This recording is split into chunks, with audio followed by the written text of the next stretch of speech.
Welcome. Ooh, boy. Welcome, everyone.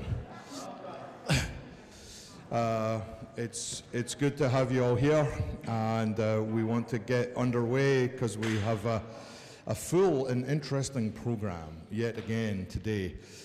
Sherry, I hope this will make you blush. You know, somebody just in the last week said to me, well, you know, I've known Sherry, and Sherry does a great job over there at Family Connection. And they get that food pantry going, and they've got great ideas, and they're so caring. I never knew Sherry was such an orator, or an orator, I guess, might be the more correct way of saying it. So people have felt your passion and your leading and your teaching as the weeks have gone by.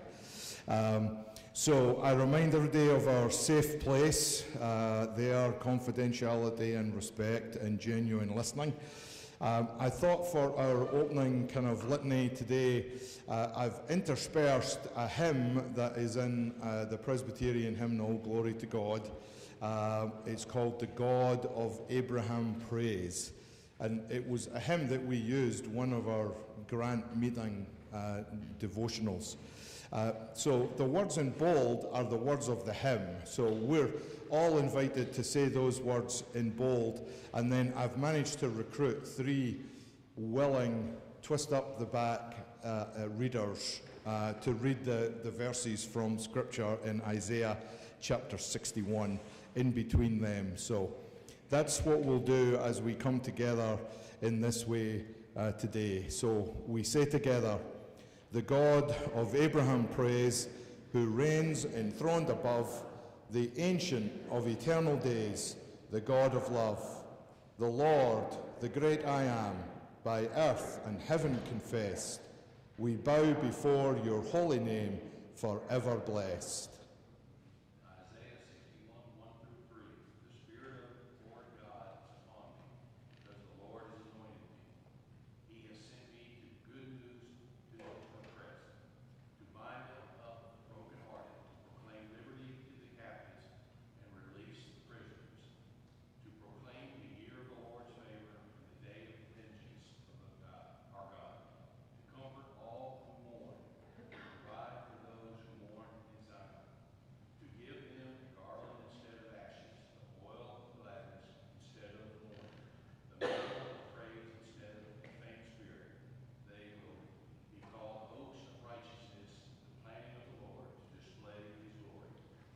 Your spirit still flows free, high surging where it will. In prophet's word you spoke of old, and you speak still. Established is your law, and changeless it shall stand, deep writ upon the human heart by your strong hand.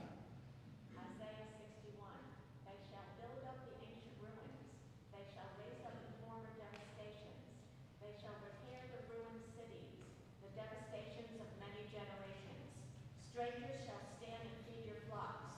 Foreigners shall till your land and dress your vines.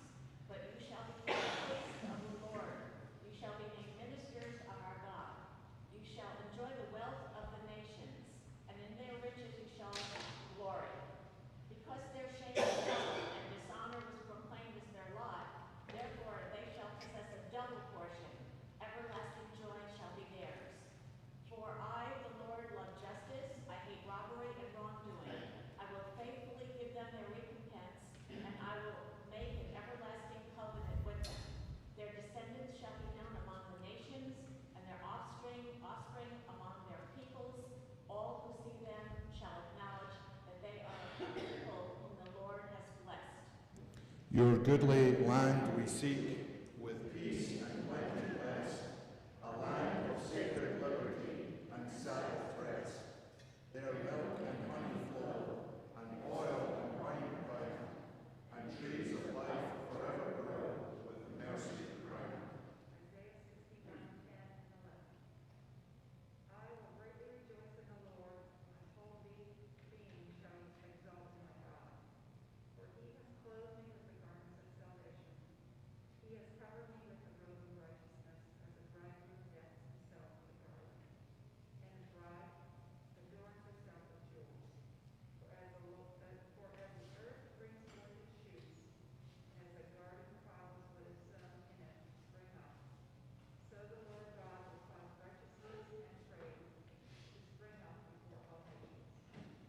You have eternal life implanted in the soul. Your love shall be our strength and stay while ages roll. We praise you, living God. We praise your holy name, the first, the last, beyond all thought, and still the same. Thank you very much to our readers. Important words for us from Scripture. Remind every day of the members of our grant team. Robin is over here, Robin Hyman. Alan Shulman, I saw Alan come in. Sylvia Goodyear, still in Ireland. Chris Martinez, right here. Debbie Peterson, Red Forest. Linda Ray is helping grandchildren get to college. Peggy, didn't see Peggy, did I? Me. That's me. I'm going to ask Susan Haynes, our pastoral associate.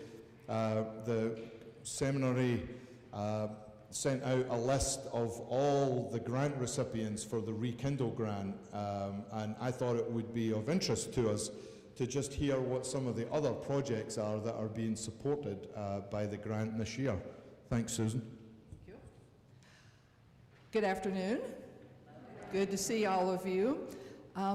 We were one of 8 churches that received these grants this year. So we thought that you might be interested in knowing what is going on with some of the other churches and organizations that received grants. So we're going to try and give you a quick synopsis of that. I won't tell you about ours. I think you know about ours. You are here. The Vienna Baptist Church in Vienna, Virginia, the title of theirs was Becoming an Anti-Racist Church. They said that they have always aspired to be a welcoming congregation for all people, but they have remained predominantly a white congregation. In their grant proposal, they wrote, "We recognize the need to cultivate a church culture that does not simply aspire to values of diversity, equity, and inclusion, but embodies them in such a way that our congregation better reflects our community. We will use the Rekindle grant to examine how our current programs, ministries, organizational structure, policies, and history may have created and maintained a culture where systemic racism thrives, despite our stated commitment to inclusion." So I interpreted this as this is a church that's taking an inward look to address the issue of racism in our society and in their church. We have the new Bethel African Methodist Episcopal Church here, I started to say here in Georgia, Lithonia, Georgia.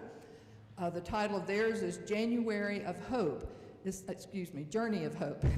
The Journey of Hope project will allow New Bethel African Methodist Episcopal to extend its service to the community by expanding their, this will sound familiar, food insecurity support programs to include employment assistance. Mentors will work with participants. So we see one of the churches doing something similar to what we are doing. We have Fondren Presbyterian Church in Jackson, Mississippi, and they wrote in their grant proposal that they are one of 4 PCUS churches in the Jackson area, 2 of whom are white congregations and 2 of whom are black congregations. So they wanted to try to get more of a fellowship together with the other 3 congregations. And it says they will reclaim their heritage as a bold congregation and rewrite their history as a force for equity and reconciliation in Jackson, Mississippi, and beyond. And then we have Holy Trinity Lutheran Church in New Prague, Minnesota. The title of theirs was Strategic Plan 2.0.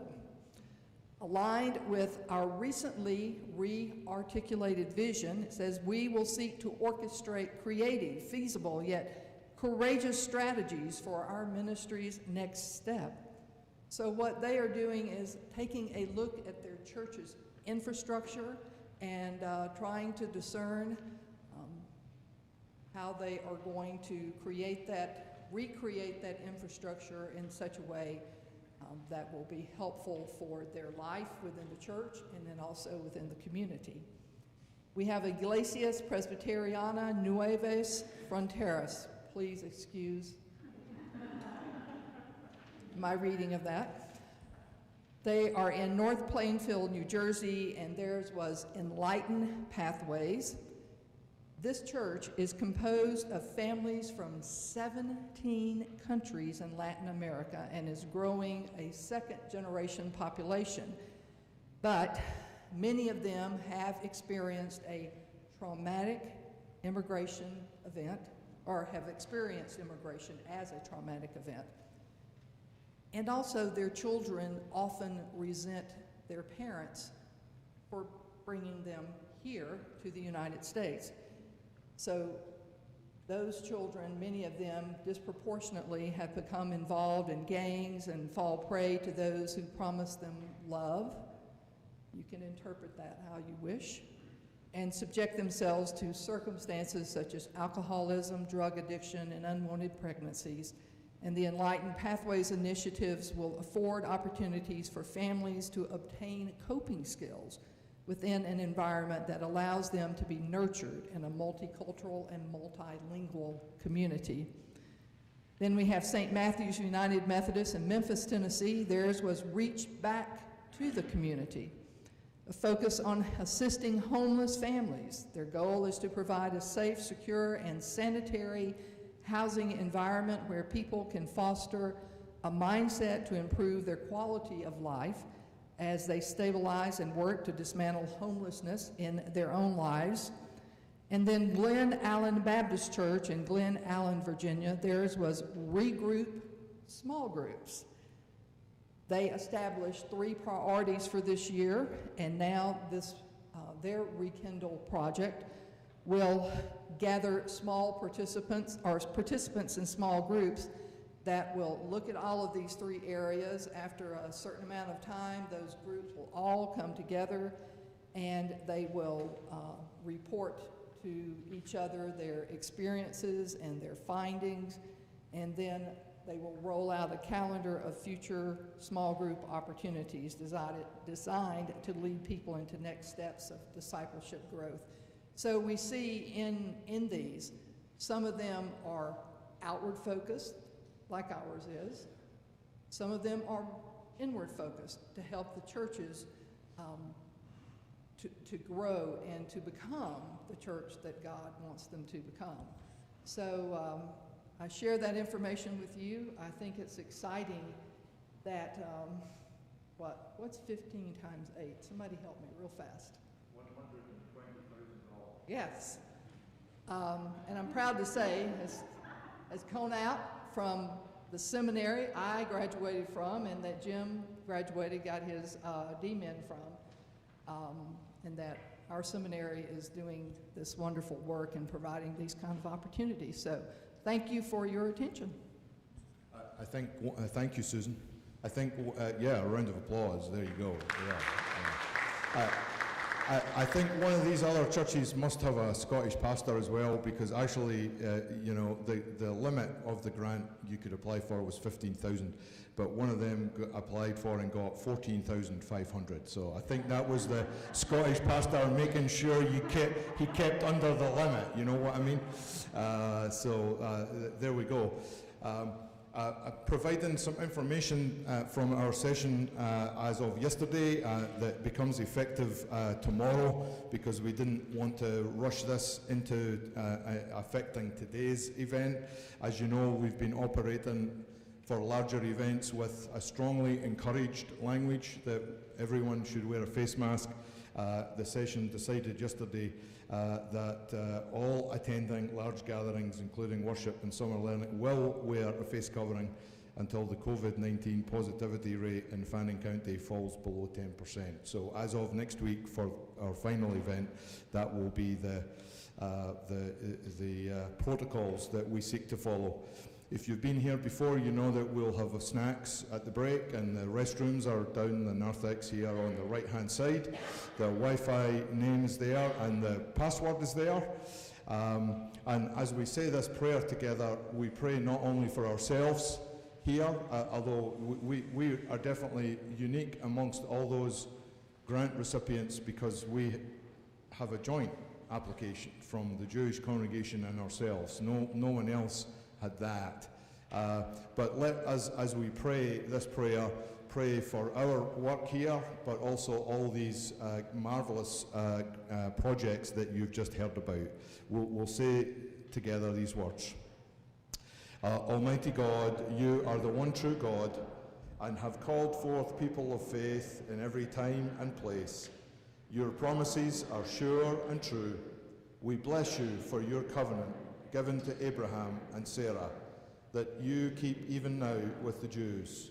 We rejoice that you have brought us into covenant with you by the coming of your Son, Jesus Christ, himself a Jew, nurtured in the faith of Israel.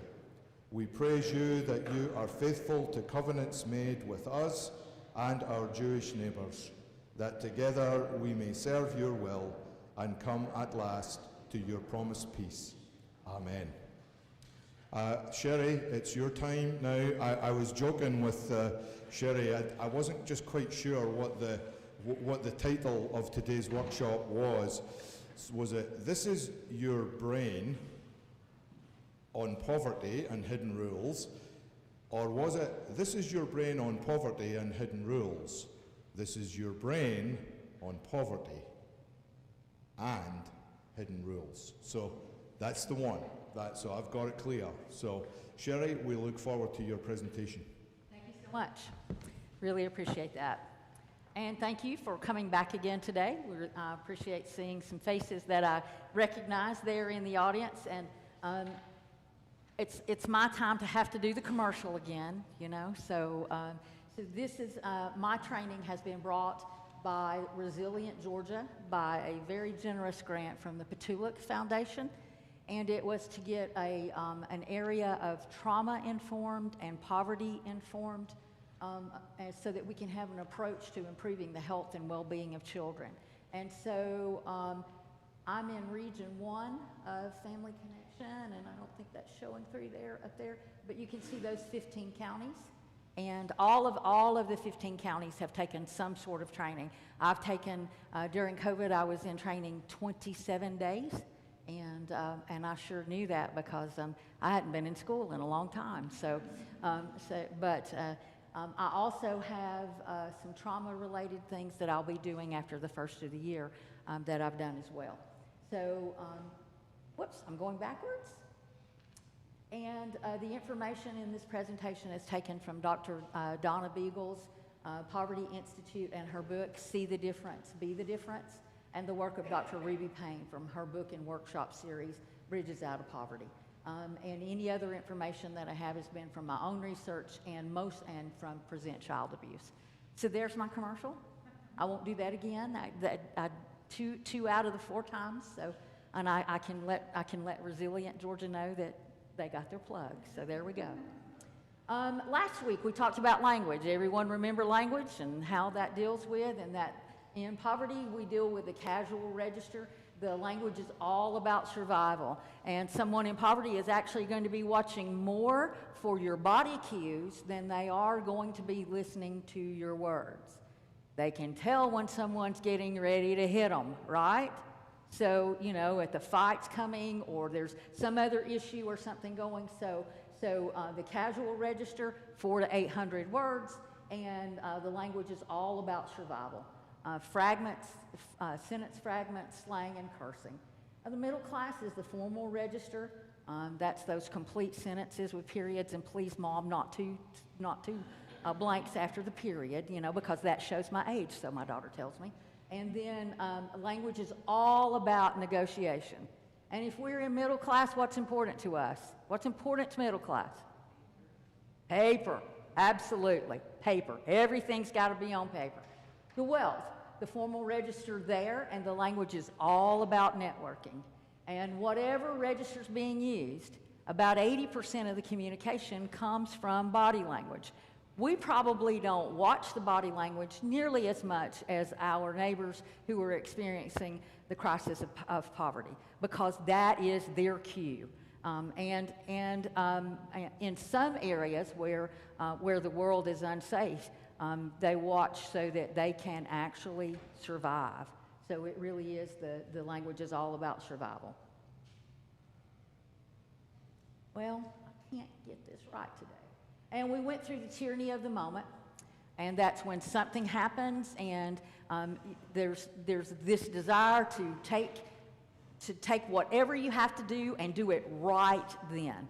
And remember, we talked a little bit about how the brain works, and there's been such a long time of doing that with the brain, that the ability to do planning and everything, because it's like your muscles. If you don't use it, you lose it, and the brain is a muscle. And so a lot of the times we will think, gosh, what, it's not a muscle? Well, it is for me.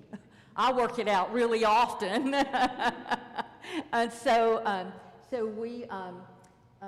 we expect people in poverty to make good choices, but most of the time there are not good choices there. Wrong button again.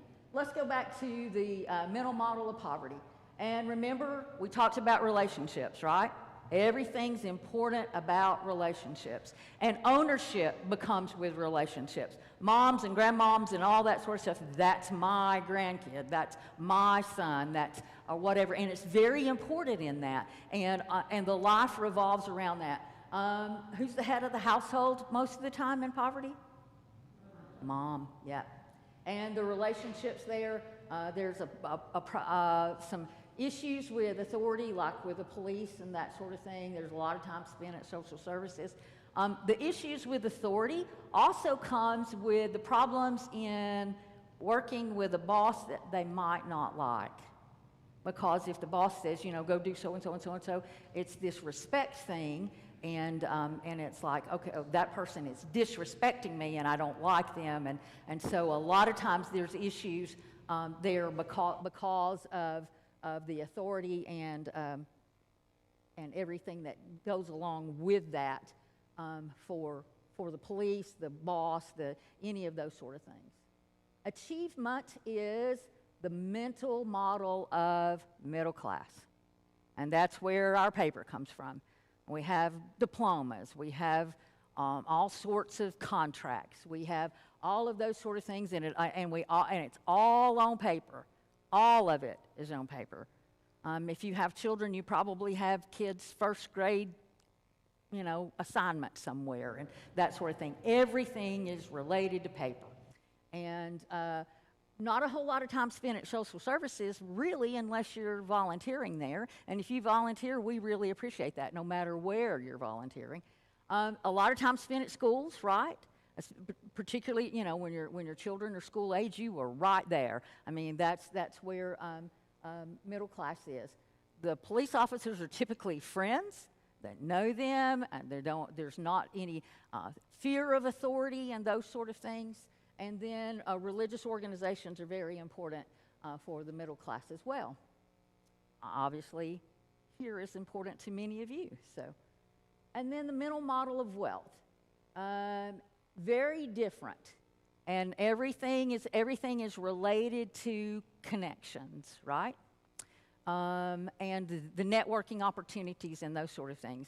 And in our other two, in poverty and in middle class, if someone in poverty likes you, and it's really a case of like or not like, then you're welcomed in. Same thing in middle class. You're welcomed in. Come see us at church. Come play on this team. Come do all those sort of things, and come meet at the PTA, PTO, whichever one you call it. When you get to wealth, the key there is exclusion. You have to be of a certain ilk to be in that group, and it's all related on exclusion, not inclusion like the other two. And remember, these are really the habits. We're not trying to stereotype, but those sort of habits seem to go along with those socioeconomic divisions. So we're going to talk a little bit about hidden rules and why that's important, and especially why that's important if you're working with someone who is in poverty. If this church decides they're going to really work in the community, these are things that you're going to need to know. So it's a know the rules thing. If you don't know the rules, you make a mistake, and then everybody's like, well, they're kind of dumb, aren't they? Well, maybe it's not maybe it's not an intelligence thing. Maybe it's a being exposed sort of thing. So the hidden rules are unspoken cues and habits of a group. And when you're in that group, you automatically understand those rules. And the danger of the hidden rules is that you take for granted that everyone knows the rules. So when I was taking this class, our instructor gave us this example.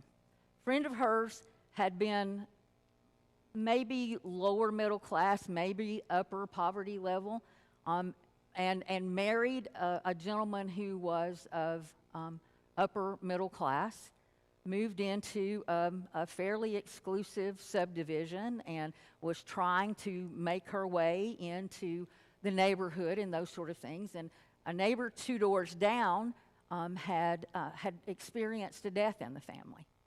And so the lady made a casserole. That's what we do in the South, isn't it? We say, oh, something's happened, and we're going to show our love by bringing you food. However, she was in a very upper middle class, almost to the wealth. And when you see the hidden rules coming in just a few minutes, it was the very worst thing that she could have done. Not only was it that she was taking food that the recipient felt was inappropriate, but she was taking a casserole, which was not of quality type food that person would have expected to receive. And you're going to see those in one of the charts here in just a minute. So what messages did you hear growing up? My mom and dad were very young when they had me, so I had a lot of time spent at my grandmother's. My grandmother and my grandfather were those folks that made it through the Depression. And so I learned how to save tin foil, by the way, and all those other things. And I still have the ability to can the vegetables and to grow the garden and all those sort of things, because that's what you did, because you didn't know what was coming, and you saved everything. And so those were messages that, due to experience, I received as growing up, and that you're conservative and you save and you figure all those things out. There are also hidden rules of your home. And a lot of that depends on your culture of where you were raised. One of the other ladies who teaches this class nationwide, she was from Jamaica. And the family immigrated here. She lived in near New York City. But they were from Jamaica, man. And so when you came to her house, it was like there was a part of some French running through there. But when you came to her house, you were expected to kiss on each cheek. Now, a lot of us wouldn't do that, right? It's not the way we were done. But those were the hidden rules of her home. There are also hidden rules of your workplace. And those you'll know as you're there. And a lot of times, if someone's really liking you when you're first coming to work, they'll tell you those hidden rules. They don't know that's what they're telling you, but they'll tell you what the expectations are. So anybody want to tell me a message they heard growing up, or a hidden rule of their home, or any of that sort of thing? Anyone? Alan.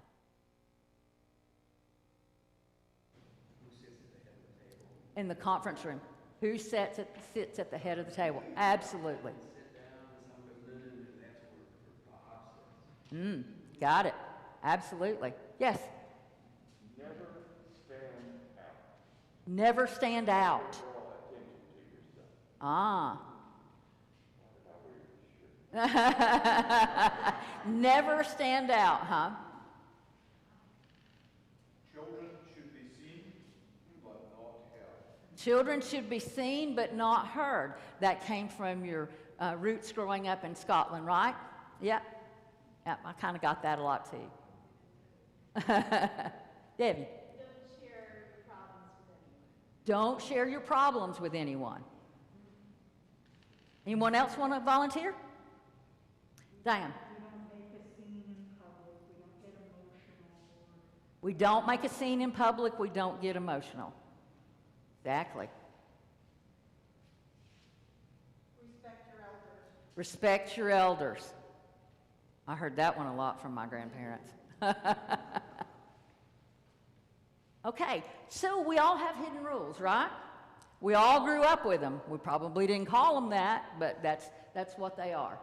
And so they're the unspoken cues and habits. They become part of your belief system, and they guide you in how you behave. And it's like Alan, if Bob is going to be sitting at the head of the table, Alan's not going to sit there, right? Okay? Relationships can be broken when you do not know the hidden rules. And hidden rules can limit your interaction with people who are different from you. Why? Because you're expecting them to act in this manner, and they're acting in this manner, and something must be the matter with them, right? So, the hidden rules should not predict other people's behavior. So let's look at the hidden rules of going to a movie theater. I mean, you think, it's just a movie theater, but look at all the rules. You can have your cell phone out until the previews start. Choose a seat that's not too close to others. You can sit next to your friends and family, but try to leave at least one seat in between your group and other people if possible. Opening up really loud candy or food before the movie or during a loud part. You do not do that during the quiet sounds and those sort of things. Do not talk during the movie. If you have to talk, you move your head really close to the listener and you whisper. If you leave for the bathroom break during the movie, it's okay to leave your food and drinks in the cup holders, but leave and come back quietly. Little kids, like babies and toddlers, shouldn't even come to the movies for adults, especially if the movie's at night. This annoys other people. If someone is sitting next to you, stay in your own personal space. Don't put your feet, your arms, your body in or on someone else's chair. Each person gets one armrest if the theater is full. If you are picking a movie and someone calls a movie adult, it means there are things in the movie that aren't appropriate for the kids or teens. Now, did you realize there were hidden rules for going to the theater? But all of you knew those, didn't you? Didn't you? So what if you've grown up in a home that doesn't have quite so much, and mom and dad really didn't take you to the theater, but you're like 8, 9, or 10 years old, and you're in your church group, and the church is going to the theater. Does that child know how to behave? Absolutely not, because it's never been modeled, right? Right. So that's what we're talking about with hidden rules, and how just a simple thing of going to the theater, all these things are in your head. You know to do those. You don't know who told you or when or why, but you know that that's how you're expected to behave. So, hidden rules of class, and I know this is very small, so I've got the handout here for you too. And all right. And I tried to get this in a different manner so that we could actually see it up here. But I'll wait till those get out to you so that you can look at them as well. Thanks, helpers. I appreciate that.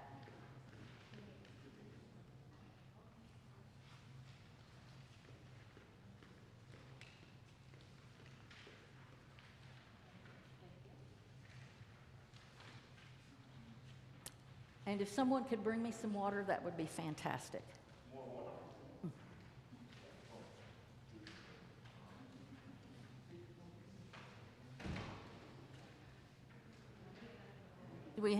Everyone looking at your hidden rules? All right. The first one there, and it's really important with dealing with poverty, is going to be money. Well, actually possessions. And again, we talked about in poverty, it's people. In middle class, it's things. And in wealth, it's just exactly what you would expect it to be with the exclusionary form, one-of-a-kind objects, legacies, and pedigrees. So, and with middle class, it's things, that car, that perfect house on the perfect street in the perfect school, in the perfect school district, and things like a diploma on a piece of paper, those kind of things. Money. In poverty, money is to be used and spent. Think about it for a minute. Let me get a drink here. So, we see our neighbors in poverty, and along about end of February, March, the tax refund check comes in. And those folks go and spend and buy, right? Most of the time. And we have this, if we're in middle class or if we're wealthy, we have this problem with that. We're like, some money should be put in savings, some money should go over here, we need to make sure that the bills are paid first, and all those sorts of things. So we have a problem with that. In poverty, everything is so chaotic, and life is so chaotic, and there's such a survival mode that how long do people in poverty plan? Today. They plan today.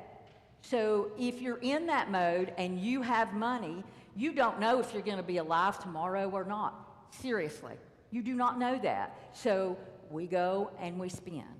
And that's exactly how the money is done. And when they spend on the huge screen TV, we'll get to that in a minute.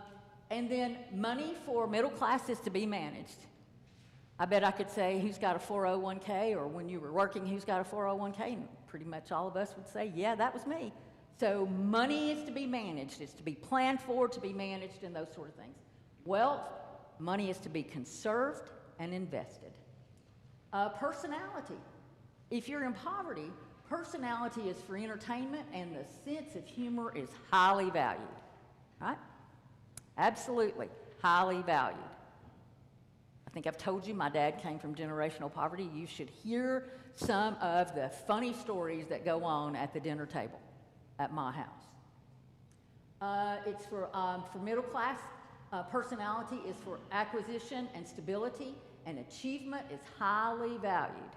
And so if we're going to stand out, we're going to stand out in the very best way we can. We are going to achieve. It is not going to be by the clothing that we wear with this big something on there that is kind of risque or whatever. And we'll get to that in a minute too.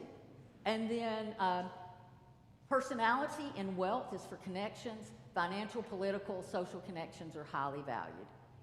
Social emphasis. Poverty is on the inclusion of people they like, and don't even pay any attention to the people you don't.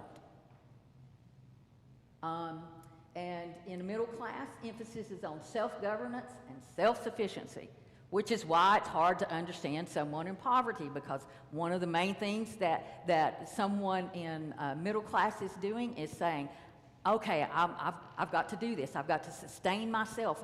It's me. It's my attitude, what I do. Those sort of things to keep me and my family self-sufficient. And then in wealth, you would expect that it's social exclusion. And let's get to food and the casserole. Okay. We've delivered a casserole, and the person there, even though there's been a death in the family, they're not really appreciative of that casserole. In poverty, the key question is, did you have enough? And the quantity is important. You went to my grandmother's house, you could not go out of that house without eating.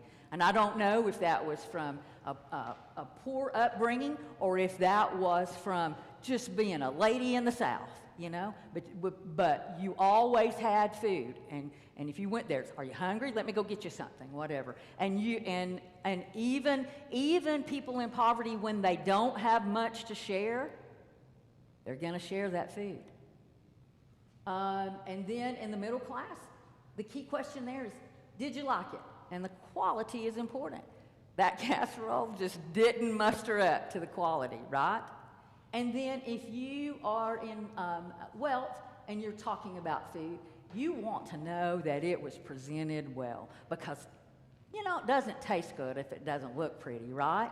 So, and you know, so the tiny little bit on the plate at the French restaurant, well, yeah, that's going to be exactly there. So, and then let's get to the clothing that we talked about with standing out.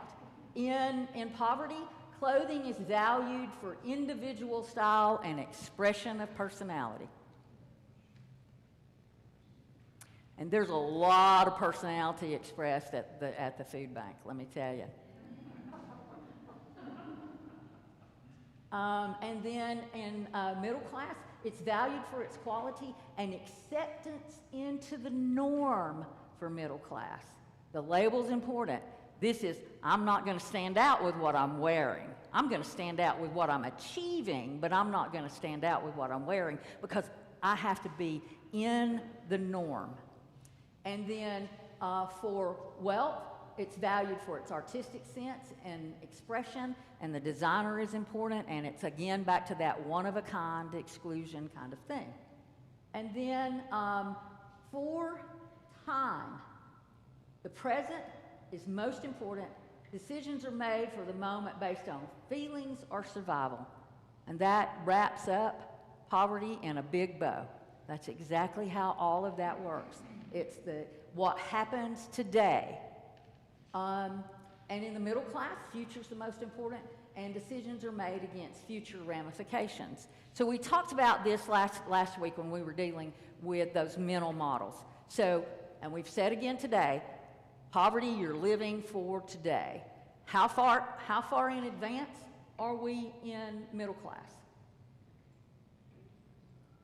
We talked about that last week. About 2 years. Many of you know that if COVID doesn't spread, many of you know where you're going on vacation next year, right? Many of you know where you think you would like to go the year after, and those sort of things. So 2 years pretty much for middle class. How long do you think it is for wealth? What do you think that is for wealth?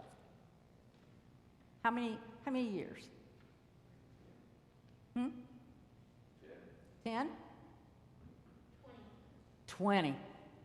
Absolutely. 20 years. Wealth plans 20 years ahead. Why? It's the next generation, right? It's the next generation, and we've got to train the next generation. The next generation's got to know what to do. We've got to have the money available for the next generation, all those sort of things. So it's a 20-year span, 2 decades, when you're in wealth. Education. And believe it or not, those people in poverty actually value education. They do. They've never known anybody that they've known that's gone through college, and most of the time that's gone through college and actually benefited from it. But they know it's out there. They know it's there, and they know it's valued, and they know that it's probably a step that maybe they should think about taking. But it's abstract. It's not concrete, because getting a college degree is how long?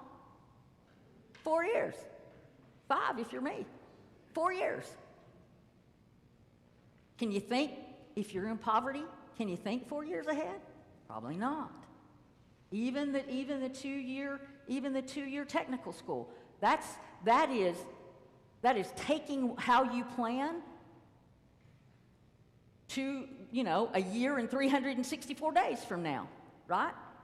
So that's very difficult. So it's an abstract and not really in their reality. For the middle class, it's crucial for climbing the success ladder and making money and getting to that all-important achievement and those all-important pieces of paper. And then for wealth, it's a necessary tradition for making and maintaining good connections. There are certain sororities and there are certain fraternities that there's a kind of level that you have to be there. And if you're in that fraternity, if you're a guy and you're in that fraternity, well, you've got your brothers all over the place who are going to make sure you stay where you are in that level. And so school becomes just that transition, because the money's there if you're in wealth, and you're planning 20 years out, but it's there for you to make those connections and to keep those connections, things. And then destiny, you believe in fate, and you cannot do much to mitigate chance. So if you're in poverty, life happens to me, right? Not much I can do about it, life happens to me.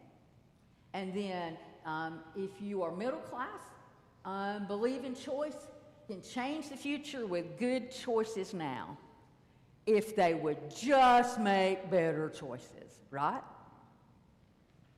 And because if we're in middle class, that's how our life is trying to make better choices and make, so because that's what we do, we think everybody else should be doing that as well. And you know, someone else here can tell me what this is in wealth. I've looked it up, I don't know how many times, on how to say this, but you know, I'm from Fannin County, and so that was not in my classes at Fannin County. I can assure you that.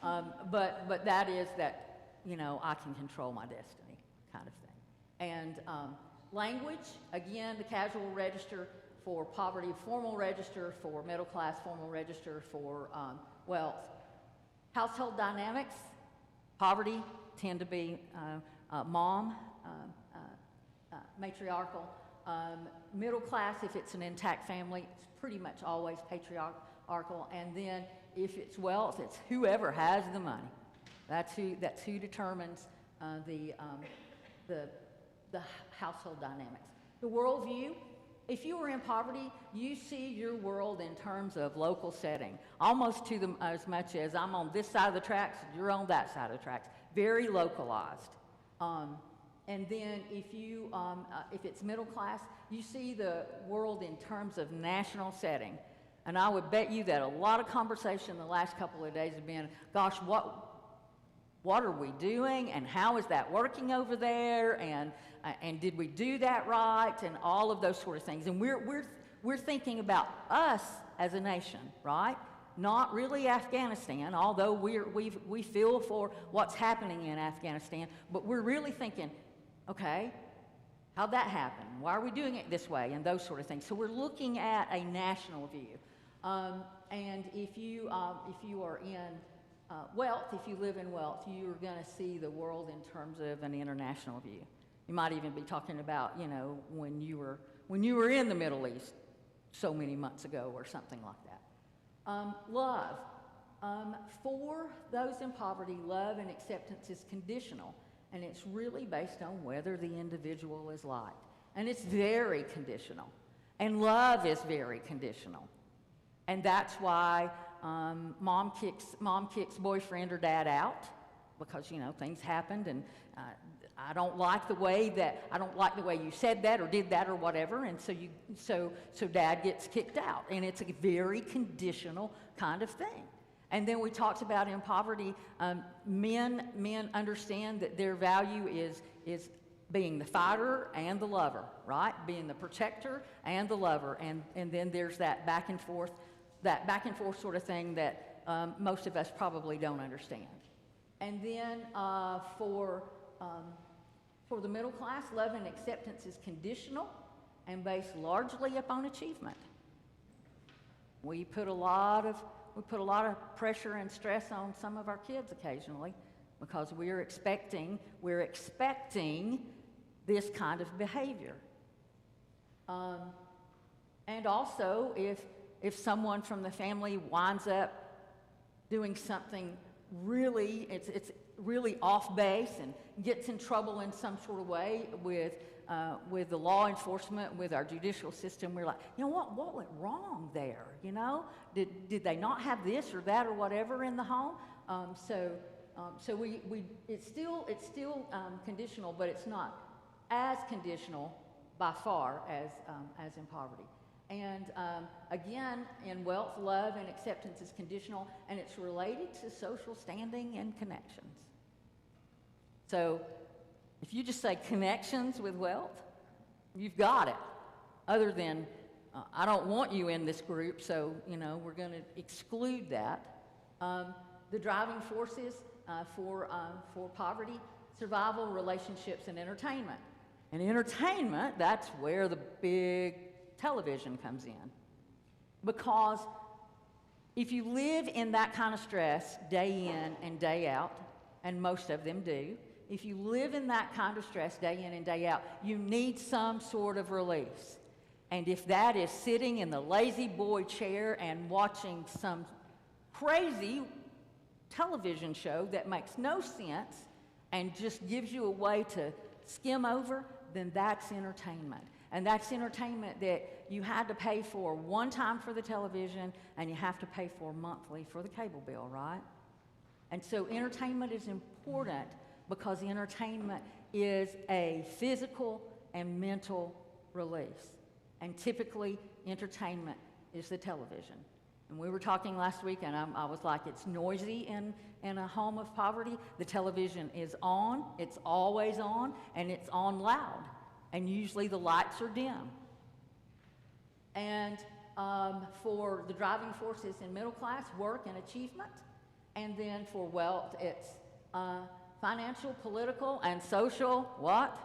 Connections, absolutely. And then humor. In poverty, humor is going to be about people and about sex, and sometimes raunchy, and sometimes those slang words and curse words get in there. And in middle class, the humor is about situations. And in wealth, the humor is about someone making a social faux pas. I think I did learn that at Fannin County High School. It was a social faux pas, and that's how humor is received in that category or that socioeconomic level. So, are you ready for the quiz? The quiz. All right, we're going to have to hand these out, and you're going to get about, let's see what time it is. You're going to get about 8 minutes or so, and then we're going to do a break, and then we'll come back.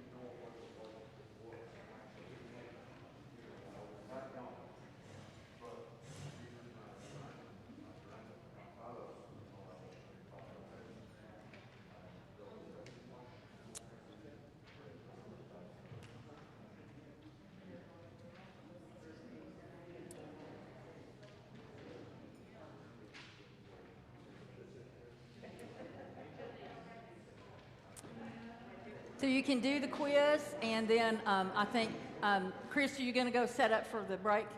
So probably about 4 or 5 minutes after, go do the break, and we'll convene back here at 15 after 2, so that we can get to your brain on poverty.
Is the mic working? There it is, yep. All right.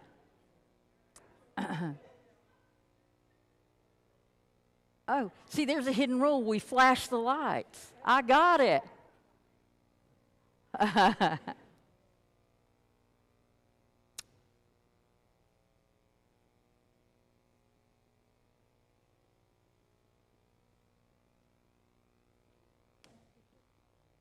Sure. Oh, I'm so sorry. Mm-hmm. Sure.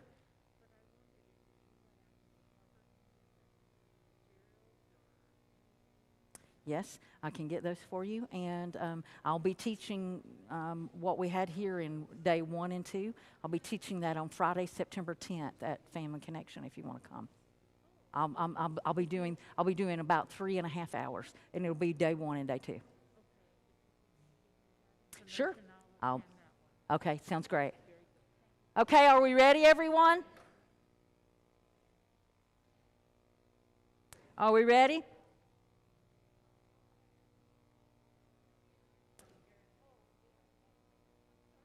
All right, everyone finished their quiz? Everyone finished their quiz?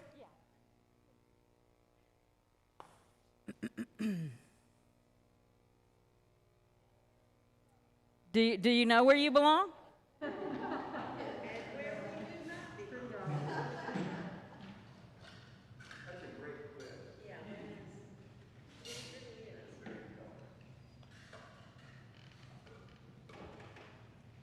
Okay. I know I don't mind sharing this. My dad grew up in generational poverty. When I was a kid, we kind of were in poverty. Mom and Dad, before Mom passed away last year, they're fine. They can do whatever they want. My dad was one of those that worked his way out. 2 jobs all of his life. And at 79 years old, still works every day. So I can do 13 of the ones in poverty. 13. Anyone get more than 13?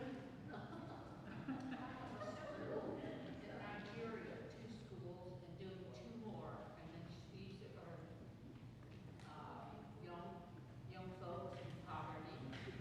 We've been working with them now for 10 years in Nigeria. Wow.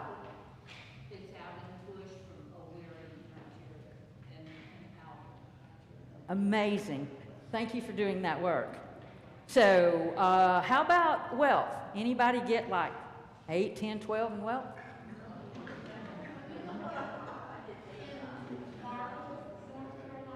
Mm-hmm. Yeah. It is the grandmothers, you're right. There's a lot of grandmothers. Yeah, absolutely.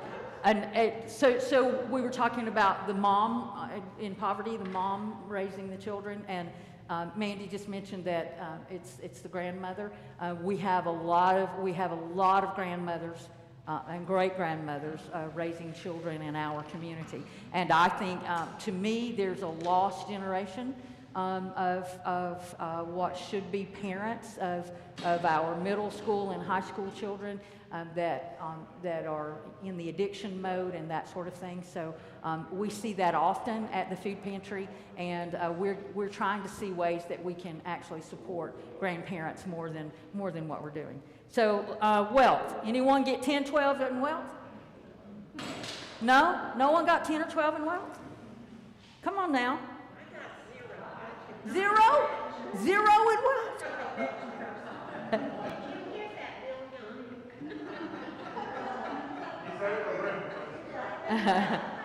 All right.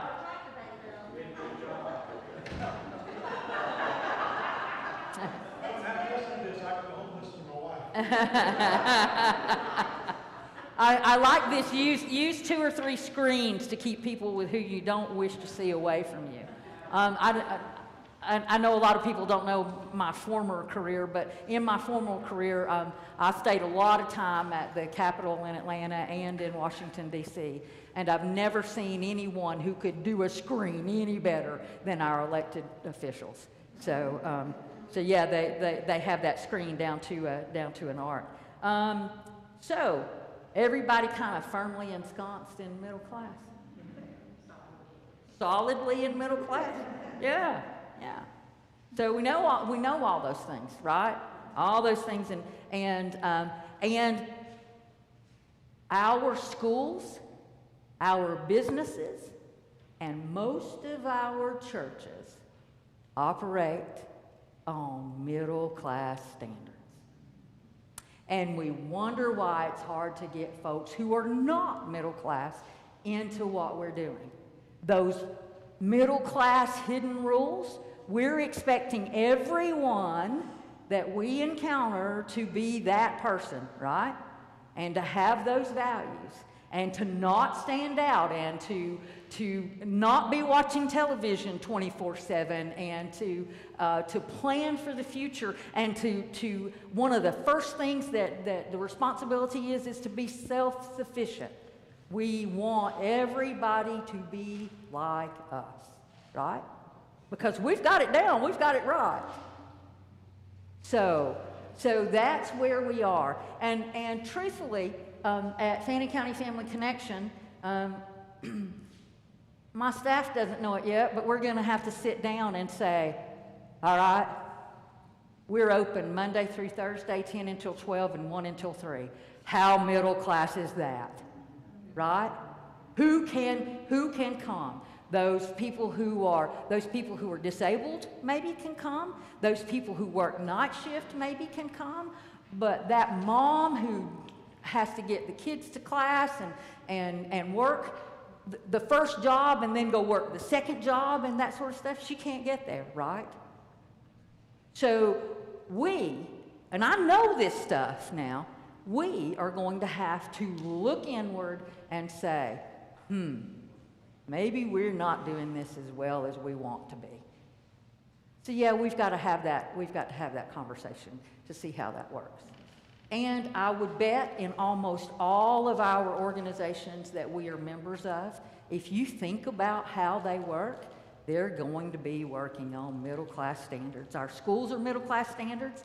And so we say, why will that parent not come to that parent-teacher conference? You know, they could just help their kids so much. Well, first of all, school was probably horrible for them when they were there, right? They were made fun of. They couldn't dress as well. It was hard. They weren't accepted. And then our teachers want them to come in as an adult to get the same kind of treatment. And we wonder why mom and dad won't come, right? That's exactly right. Hell no is it. And that's where we are. And so we really have to, in our organizations, if we are going to be inclusive, we're not going to be wealth-minded, we're going to be inclusive, we're going to have to look at our systems and how they operate on the hidden rules thank you, how they operate on the hidden rules of middle class, and usually only middle class. So, now with that brilliant thought and thinking about how we're going to have to look at things in the future, we're going to talk about your brain. Anyone grow up in the time of the commercials when the Indian would shed the tear because of the litter? And okay, probably all about the same age then, aren't we? So then we get to this egg that cracks open and it fries there. And what was the saying? This is your brain on drugs, right? And all of the detrimental effects of your brain on drugs. Well, I'm sad to say that poverty has a real effect on brain, and not just not being there and seeing things and experiencing things. Poverty has a physiological effect on the brain. Newsweek, this is your brain on poverty. Hungry, broke, cold, and old, please help. Chronic exposure to poverty causes the brain to physically change in a detrimental manner. And we'll hear some TED Talks in just a few minutes that go into this.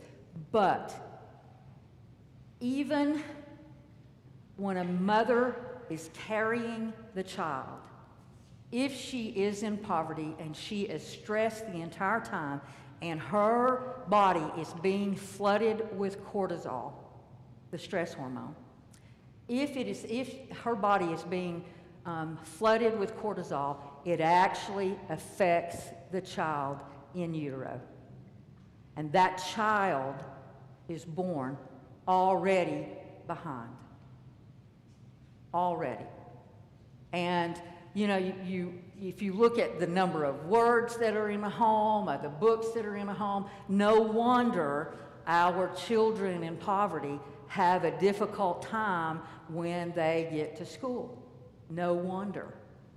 And as teachers and as parents and as community members, we want them to catch up. And we're like, I don't understand why they can't do that. I don't understand where their homework is, you know?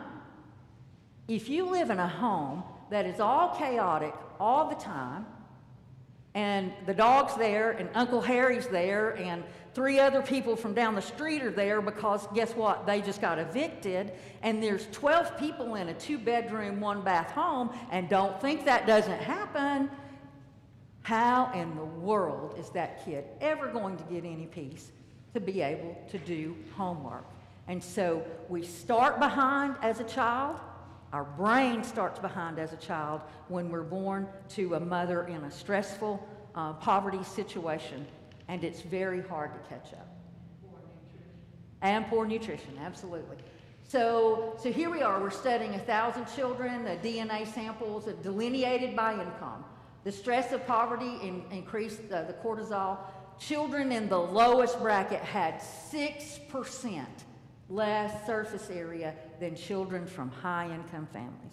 And you don't think 6% will make a difference? I mean, we're always told we only use about 10% of our brain anyway, you know, and then we take away 6% simply because we grew up poor. And again, the high levels of stress, the cortisol infiltrates the placenta, and it interferes with brain development even before birth.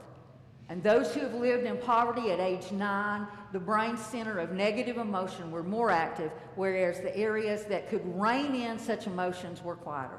We have problems most of the time with the outburst and the problem children, you know. If mom and dad would just do something with those children, well, maybe there's a reason there, you know. And the stress in childhood has been shown to make people prone to depression, heart disease, and addiction in adulthood. So, let's see if we can get this going here. Oh, come on, go back.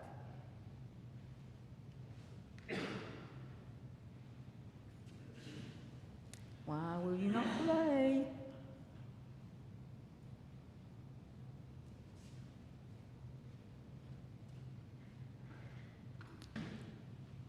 You know, it was working at my desk today.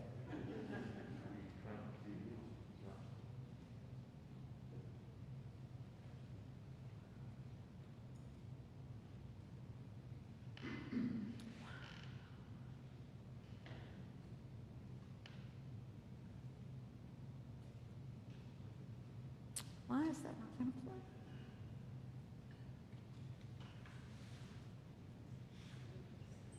Ah, there we go.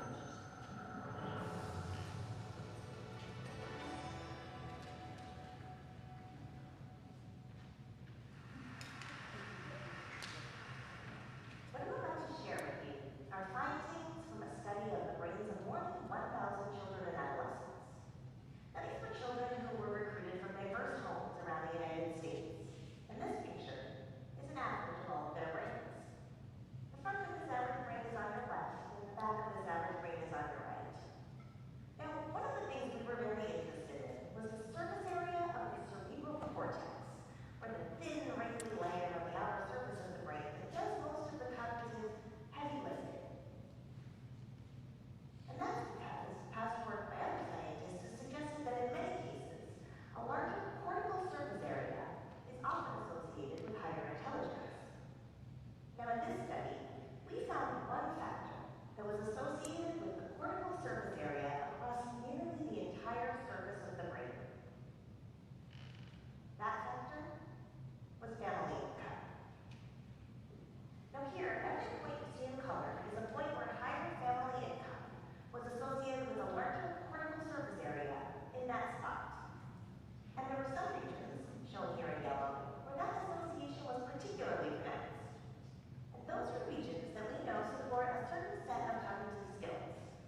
living in poverty are most likely to struggle with. In fact, a child living with poverty is likely to perform worse on tests of language and impulse control before they even turn 2. Now, there are a few points I'd like to highlight about this study. Number one, this link between family income and children's brain structure was strongest at the lowest income level. So that means that dollar for dollar, relatively small differences in family income were associated with proportionately greater differences in brain structure among the most disadvantaged families. And intuitively that makes sense, right? An extra $20,000 for a family earning, say, $150,000 a year would certainly be nice, but probably not game-changing.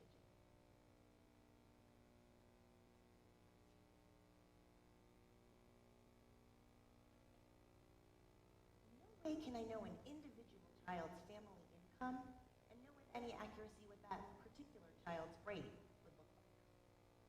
I want you to imagine for a moment 2 children. One is a young child born into poverty in America. The other is also an American child, but one who was born into more fortunate circumstances. Now at birth, we find absolutely no differences in how their brains work. But by the time those ready to start kindergarten, we know that the child living in poverty is likely to have cognitive scores that are on average 60% lower than those of the other child. Later on, that child living in poverty will be 5 times more likely to drop out of high school. And if she does graduate high school, she'll be less likely to earn a college degree. By the time those 2 kids are 35 years old, the first child spent her entire childhood living in poverty, she is up to 75 times more likely to be poor herself.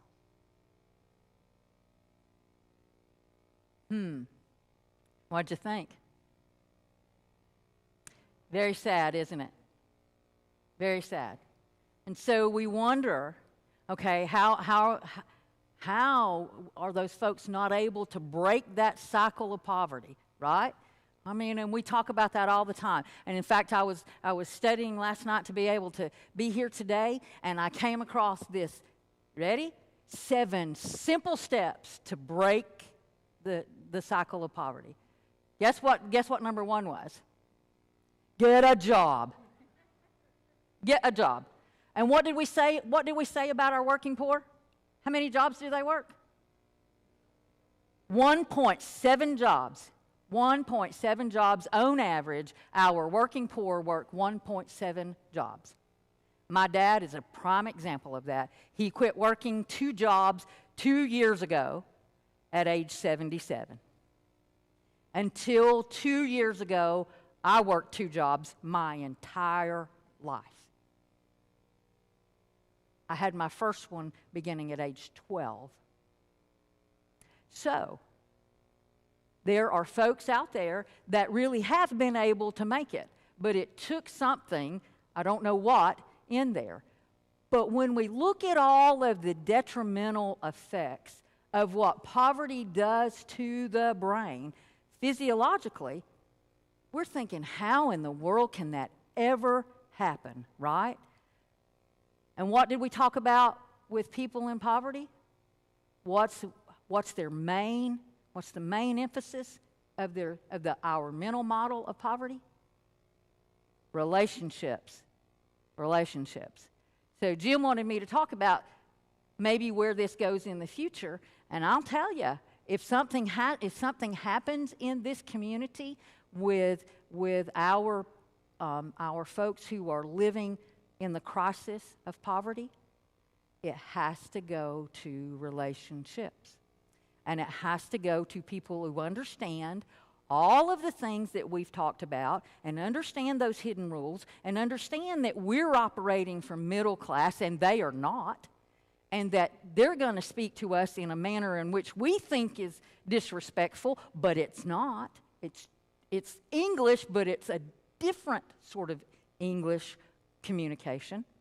And so those are things that we're going to have to do if we have a group of people who really want to help folks in poverty. And we also have to understand that through the generations, particularly in generational poverty, that this kind of thing, it might have been happening for a long time. And so we have to deal with the cognitive issues that are there as well. So we're going to have to be, when I'm hoping to take the training in December, they don't call us mentors, they call us co-investigators. And there's a reason for that, because if you are handed the plan for your life, what happens to that? Not much, right? And particularly if you're in poverty and you think that people are looking down on you anyway, and you think that people think that you're dumb, and so you think you are as well over a period of time. And so then that happens, and if we hand someone, this is what you need to do to break the cycle of poverty, that is never going anywhere. The relationship has to be there, the trust has to be there, and you have to co-investigate and, lead. If we ask these questions, and then let the person decide how they're going to go forward. I think a lot of times when we have our children in DFACS and we go over there and our DFACS counselor says, okay, here's the plan to get your child back, right? Without ever once talking to those parents in a manner of, okay, let's figure out what you can do. This is your plan. If you're going to get your kids back, this is your plan, right? No wonder we don't have a lot of reunification, right? All right, so we've kind of covered the whole gamut, what we think and all of that, and we've kind of ended up with this sad little fact that there is some real changes in the brain, particularly even our urban youth who live in unsafe areas actually have a little bit more than we might have in our rural area. So we're going to talk about poverty realities in America. Not just Fannin County. We started with looking at the Fannin County scope and everything, but we're going to talk about America now. And then next week we'll do a little bit more and think about maybe what we could do in the future to help. Poverty realities in America. 1 in 4 working households spend more than half of their pre-tax income on housing. Pre-tax income, y'all. There's nowhere in America, no place that you can live in America, that you can work and be paid a minimum wage and afford to pay rent. 0 places. 19.7% of our children in the United States are living in families with incomes below the federal poverty line. And where did we say the poverty line came from? That strange little... In 1967, how much does it cost to buy groceries for a family? And we're going to triple that, right? Really makes no sense, but we've been doing that since 1967. So there we go. So now let's talk about the real part of housing. Because we said 1 in 4 will spend more than 50% on housing. But as always, it costs more to be poor, y'all. It absolutely costs more money to be in poverty. And if you read the articles that I sent out to you, you can understand all the trips and traps of being in poverty and how it costs more money. But a family is cost burdened, that's the government term, is cost burdened if they spend more than 30% on housing. 30% of pre-tax income. So 72% of renters earning less than $15,000 were severely cost burdened. 72% of them, 3/4 of those that are under 15. I don't even know how you live at under 15,000, let alone rent a place, but there you go. And then 43% of the renters earning between $15,000 and $30,000 were cost burdened. And then look at the next stat. 56% of renters earning between $30,000 and $45,000 were cost burdened. Cost burdened meaning they're spending more than 30% on housing. And so So even in that upper level of earnings for those below our middle class, the 30 to 45,000, 56, over half of them have problems with coming up with the rent. And that's if you're making 30 to 45,000. If we have an intact family who's living in poverty and mom's working at Walmart and she doesn't get more than 29 hours so that she's not full-time, that she gets benefits, and dad's working somewhere else, and maybe he's changing oil at one of the oil change places here, and he's at $12 or $13 an hour, and we add all that up, they're going to come out in this last group here, in this 30 to 45,000. And then we have people who say, you cannot do affordable housing because it brings in crime. Well, maybe there is an element of crime when there's a whole group of people in poverty there. But I stand to say that maybe the people who are serving us are the ones who would be living in that house. They're already here. How many folks do you think, how many children do you think are classified homeless in our school system? Now, homeless from the federal version of that can also mean doubled up, 2 families in one home. We go all the way back to the McKinney-Vento Act on that. So how many do you think we have in Fannin County Fannin County school system, the whole school system? How many?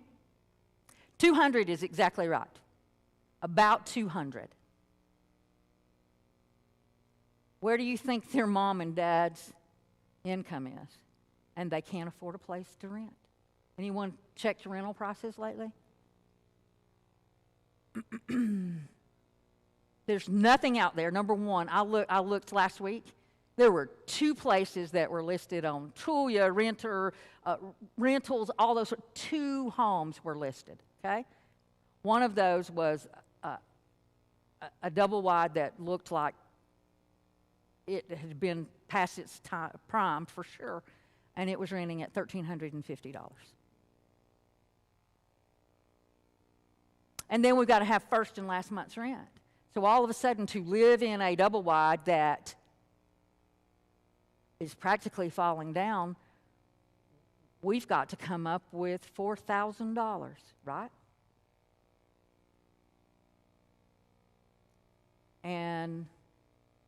But we don't want housing in our backyard.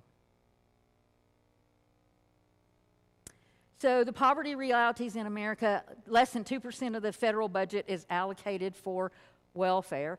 Welfare when we were growing up, that's what it was called. And then it's now TANF, Temporary Assistance for Needy Families, TANF, T-A-N. There's no I in there, but you got to be able to pronounce the acronym somehow. So TANF. So the average monthly TANF check is $478. That's for 1 parent and 2 children. Probably didn't buy groceries, right? And then in 2012, out of those that were qualified, only 23% received funds. And then in America today, the way we do we say that we're taking care of those of us that are in poverty is that we have that earned income tax credit, and that is our anti-poverty initiative. And that is that check that comes, and it comes usually in March, late February, March, depending on when the 1040A was sent in, and that is that check that gets spent when? Right away, now. So there's where we are. And how many people think that our families can be on welfare or TANF forever? Anyone? 3 years. And they keep up with it. If it's this many months this time and this many months next time and all that sort of stuff. Our largest percentage of folks in our county that are food insecure, that we see is our seniors. We're growing on our senior rate this past year, we ended on June 30, 6%. It was double-digit growth last year during COVID. So it's our seniors. If you are a senior and you're a woman and your husband worked at the company here and you get no, and remember we talked about the pension that got taken away, you get no pension, or you're like my dad, you're there 25 years and you get $79 a month. So you've got that, and that woman is living on whatever is on Social Security, which is usually around the $700 mark. How much do you think she gets in SNAP benefits? What we grew up calling food stamps. How much? How much? $96 a month. Anyone else got a guess? 30. Anyone else got a guess? How about $17? On average, $17. With as much as food prices went up during COVID, no wonder we are seeing more of our elderly. The elderly of the folks that I grew up with, that were my grandmother's age and that sort of thing, that are here and they're proud and they don't want anybody knowing their business, and they're coming there for food because they have to. So,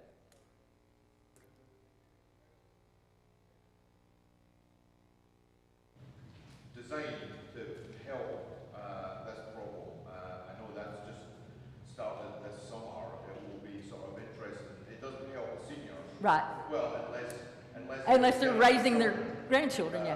But it will be interesting. But it's like you probably can help tell us better in a few months. You know, what's the update? Because the people know what they need to do to receive their check. Right. If they have children, it's a huge opportunity. It's not going to solve the whole problem, but that would be an example of something that Right. our ambassadors could sit with someone to help make Absolutely, sure they're absolutely. accessing that benefit. So and that started in July, you know, for the children. $350 for age 5 or 6, you know, younger than 5 or 6, and I can't remember which one it is. $300 for up to age 16, because somehow or another there's this crazy thing that you could be working at 16. I mean, my child, probably Sandy's too, my child was 17 when those came. No, they went to 16, and then he was 18 by the time the other ones came, and so no, we didn't get that either. So here we go on that. Those are tax credits. They're not a gift like the stimulus was. Those are credits that will be from that money that our folks who are living in the crisis of poverty get in February and March. That will be deducted from that, y'all. So those folks that are expecting, they're getting all of it now. I mean, and yes, if we had ambassadors that could work with our folks to let them know that, hey, you know that $4,000 or $5,000, you're kind of getting it monthly now, you know, and there are things that we could be doing to help. So I cannot get this button right on this. So food. For the pandemic, 50+ million people in our country suffer from food insecurity, and that means not knowing where the next meal is coming from. And children facing hunger tend to grow up in a family where the parent or parents also face hunger, and the family simply does not have enough money to buy food. And 84% of households that Feeding America serves, Feeding America is a national organization. They are the ones that work with Walmart and Food Lion and Starbucks and all of those here, and we go and pick up the food that they give to us. That actually comes through connections made with Feeding America. some of the food that we get and buy from the Atlanta Food Bank and the Chattanooga Food Bank actually comes from Feeding America contracts and that sort of thing, comes nationally down. Some of them are coming from Department of Community Affairs, and they go to DFACS, and then DFACS sends the money for children, and then we have to keep that food stuff separate over there and can only go to folks with children. There's all sorts of ways that it go in, but Feeding America is almost in every food bank, regional food bank, and then all of the connections that we have with the local retailers also come from Feeding America. So 84% of the households Feeding America serves report buying the cheapest food instead of the healthy food in order to provide enough to eat. And we have this terrible thing with obesity among those folks that suffer in poverty. And when we can go through McDonald's or Wendy's and get a burger for $1, but it costs $7 for a salad, we're never gonna fix that. So 25% of the children in households are at risk of hunger, may be forced to rely exclusively on hunger relief charities like Feeding America to make ends meet. So, goodness gracious, Sherry, get that right.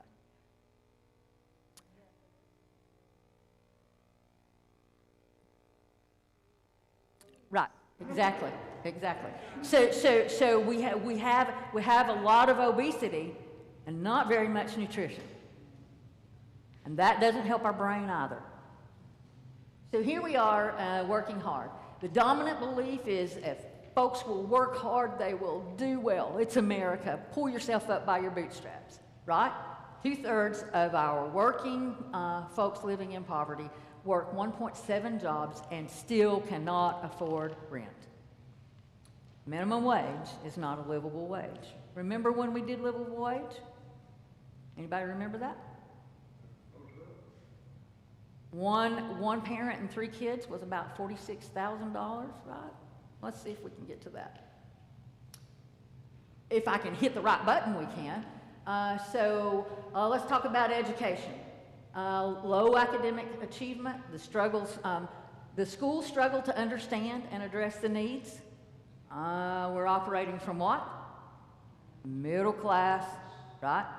And then our folks often experience this education as a stressor, a huge stressor, and a feeling of not belonging, and our folks struggling with poverty are less likely to attain college education now than they did in the 1940s. And only 11% of those that actually make it to college are going to leave with a degree.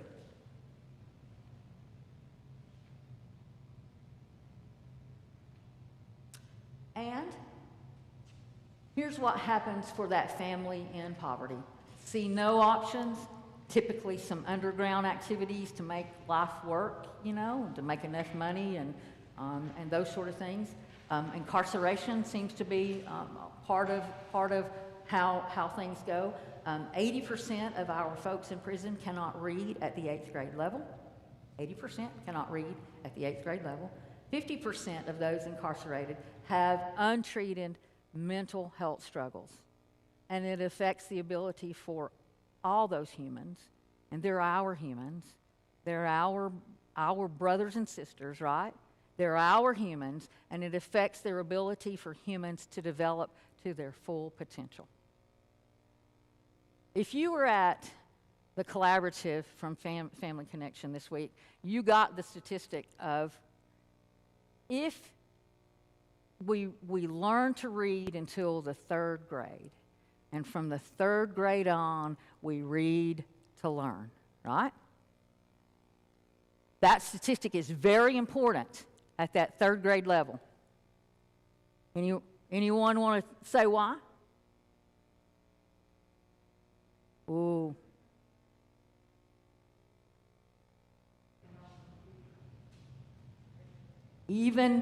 Even more so vivid than that.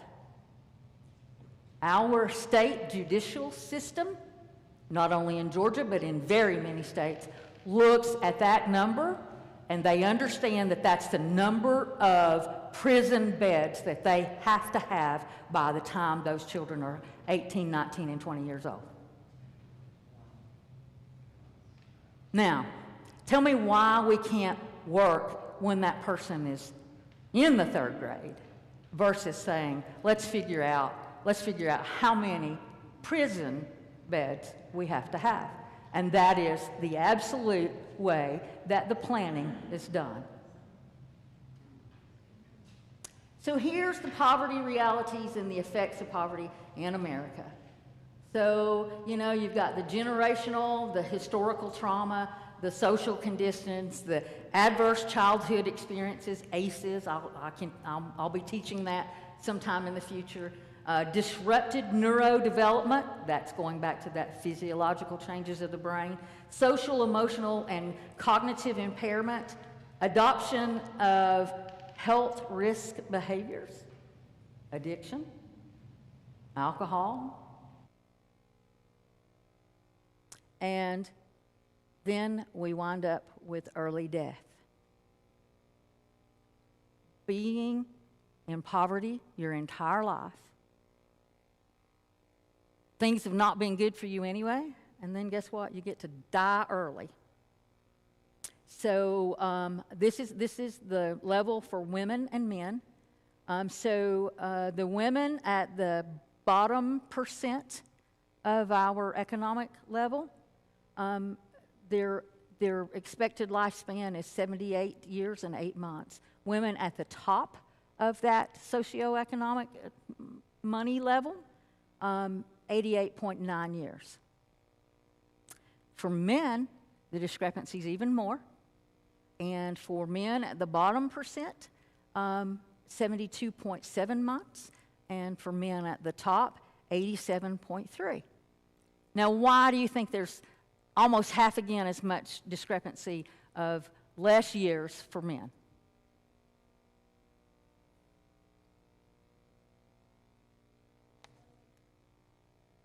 I'm sorry?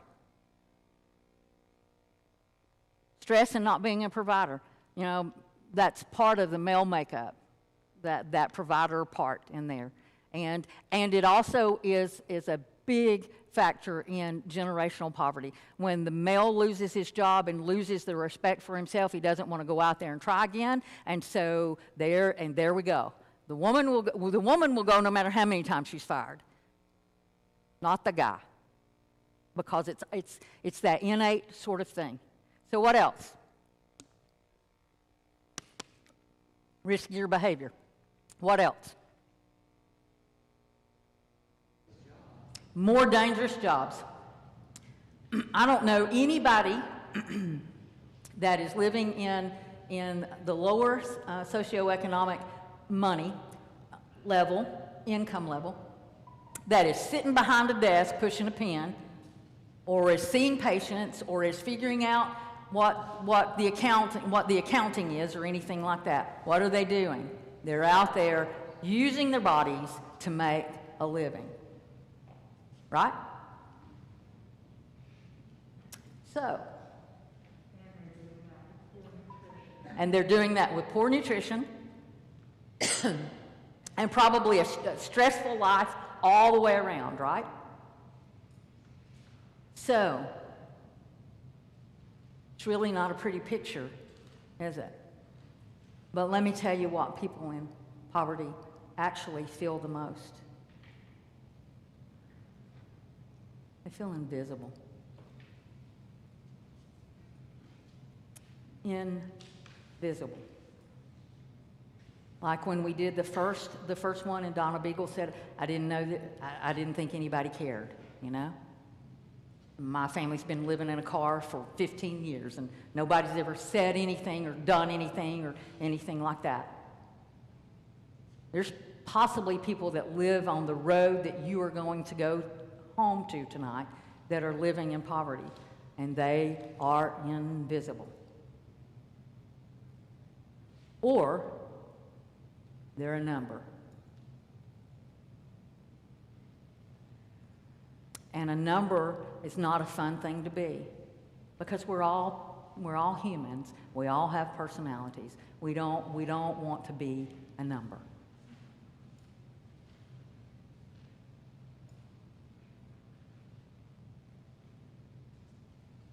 And we certainly don't want to be in the line at DFACS and someone comes in that's better dressed than we are and they get called to the front, right? Which is, we talked about that last week. I actually saw that happen. I wanted to go back behind the doors and clean out the group. But so there we are. There's the realities of poverty in the United States and a lot of what we find here in Fannin County as well. So next week, we're going to look at the challenges of poverty. We looked at the realities today. We're going to look at the challenges of poverty and why that 7 simple steps to breaking the cycle of poverty is a waste of bandwidth on the website. And the cliff effect. Anyone know about the cliff effect? We'll learn about the cliff effect. And why we should care about our community and poverty. And then maybe a little bit of talk about what we can do for those of you who want to go further, what we can do to assist some folks in the community. And I thank you for being here today. And this is a pretty tough subject, you guys, and today was pretty tough. I thank you for hanging in here with us and with me and learning.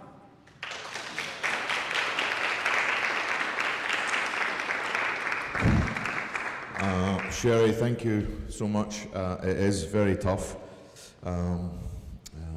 to digest and consider and think and pray and hope and work and keep going and find that resilience to keep going. So thank you all for being here. I want to just make a couple of announcements.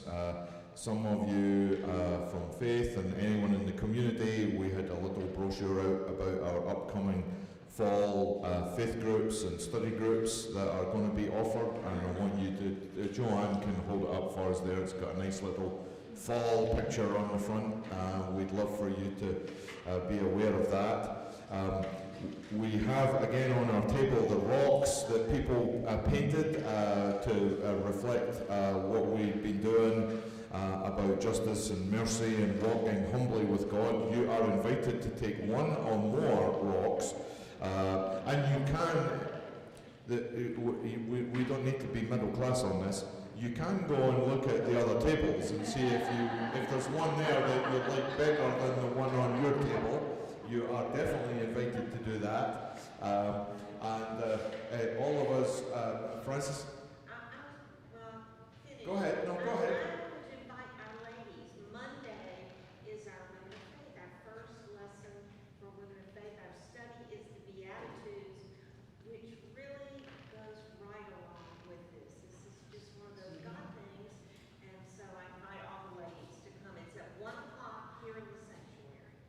You guys are not included, okay?